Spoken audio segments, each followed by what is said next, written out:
again today for part 2 of Plank-A-Palooza.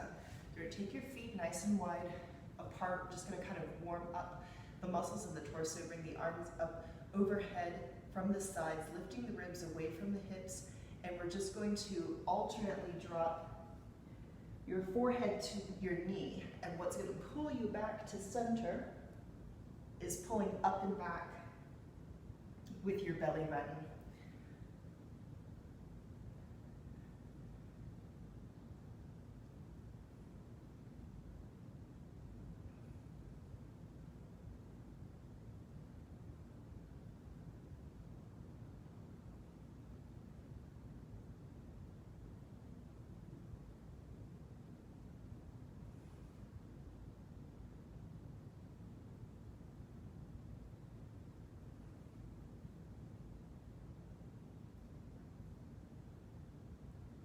And then we're going to come back to center, bring your arms out parallel to the floor. You're going to reach to one side, pull in with your belly, and reach over to the other side.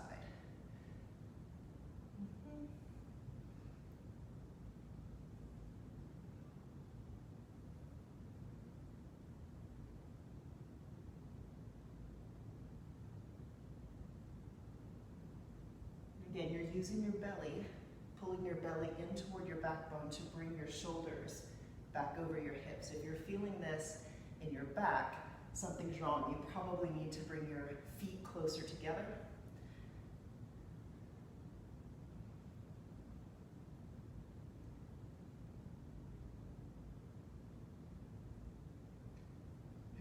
And we're going to meet in all fours. So to start, we're just going to take that turbo dog again. So you find a nice all fours stance with the wrists under the shoulders, the knees under the hips. And here again, you can always be on your flat parts of your knuckles. You can even be on your forearms if that is your preference, if that's what works the best for you. Keep pulling your belly up away from the floor. Keep your back nice and flat. And then we'll step out to your plank or your modified plank. You can always drop your knees, but the shoulders always need to stay over the wrists. So if dropping the knees means that your shoulders come back, you've got to adjust for that. Okay. Now we're going to tap the shoulders. Your right hand to your left shoulder, left hand to your right shoulder, right hand to your left shoulder, left hand to your right shoulder. You want to keep your hips level this whole time. It's really tempting to let the hips come up with you. And as always, we want the wrists right under the shoulders. We don't want the hands to walk forward. If you'd like more, you can, on the side that you're tapping, lift the foot for some more challenge.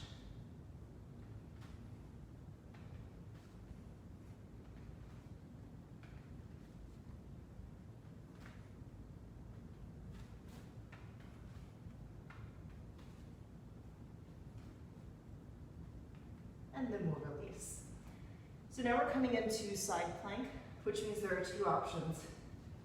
The first is that you leave your right hand and right knee on the floor and open up to the long side of your mat. And the second choice is to take your right knee with you. So now we're going to bring your knee to your elbow. So really working in the obliques. Keep your hip lifting toward the ceiling.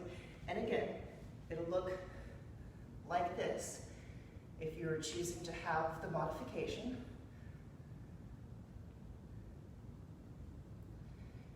(10 to 15 on each side ought to do it.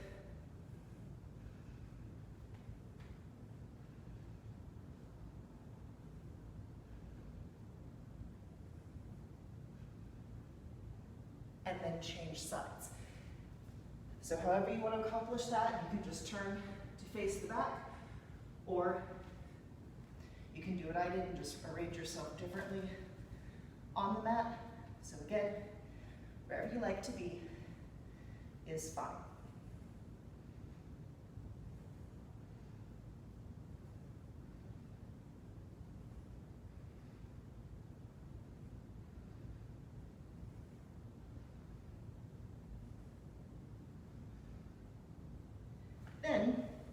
again, you can be here. We're gonna try for Vishnu's couch. So you're gonna grab your big toe with your index and middle finger and kick out. Or you're gonna pull your knee to your shoulder or that general direction and take it from there. And change sides. So you're gonna pick up your top foot from wherever it's located, grab your big toe, and kick it out. It's okay if your knee is bent. It's okay if you need to start with your bottom knee on the floor and bring it back down. Now we're gonna take parallel shoulders, but take our hips out to one side. So we're gonna drop both of your toes to the your left, and that means your bottom leg is your right leg. And you're gonna pull your right knee to your left elbow. Big oblique work. We don't want this. That's not what we're doing. We're keeping your shoulders parallel to the floor. And then change sides. So now your bottom leg is your left.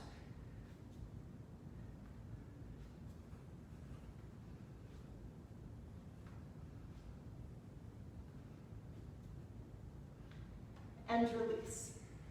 So we're gonna take walking plank or walking bird dog. We did this in the other one. You can be right here, your opposite arm and leg. Left leg, right arm, right leg, left arm, and so on. But it's more of a challenge to be here.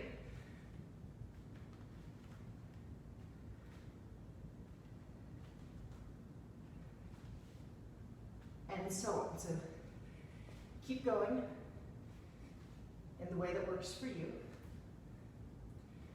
We're much more concerned about maintaining your form than we are about going as hard as you can.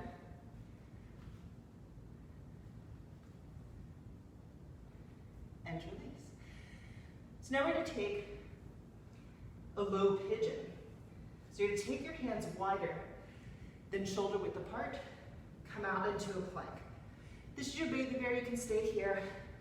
Mama bear, you bring your upper arms parallel to the floor, and Papa bear, you bring your right knee to your right elbow. You push out with your left heel, and sort of imagine there's a string at the small of your back that lifts you up. So I'll take the other side from a different angle so you can see what we're doing. You come out into a wide arm plank. Bend your elbows, try to bring your arms parallel to the floor, and then get that left knee to your left elbow. Push out with your heel, lift up with the small of your back, and bring it down. Now we're going to come onto your sitting bones. Your hands are behind you, feet are flat to the floor, knees pointed at the ceiling. It's really best to have your fingers pointed at your hips instead of out to the side. That's a lot less stable. So you're just going to try to make a flat line with your torso here. Push into your heels, squeeze your cheeks. If you have bad shoulders or wrists, you probably haven't been doing much of the Plank-A-Palooza anyway, but if that is true for you, especially in this case, you can always drop your shoulders and take a breathing bridge and just lift your hips and then roll them back down. So whichever version works the best for you is fine. And then we're going to come into Stargazer, just to use your core to lift everything up and forward, as well as stretching out your abs and your hip flexors. So I have my left foot tucked in, so my left hand is going to go behind me. If your right foot's tucked in, your right hand will go behind you. And we're just going to make this kind of motion, a sweeping motion with your free hand. And we're going to press the hips up and forward so that you come onto your left shin and your right foot, and then you'll bring it down. And back up, and down. And back up, and about 3 to 5 of those will do you just fine. And then you'll change sides. So this arm is going to make that sweeping motion.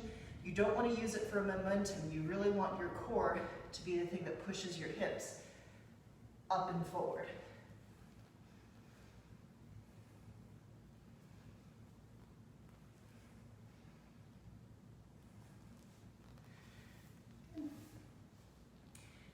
And then release. If you're still feeling like there's tightness or tension, we did more work in the obliques. So anything that twists you will help to open up and stretch out your obliques.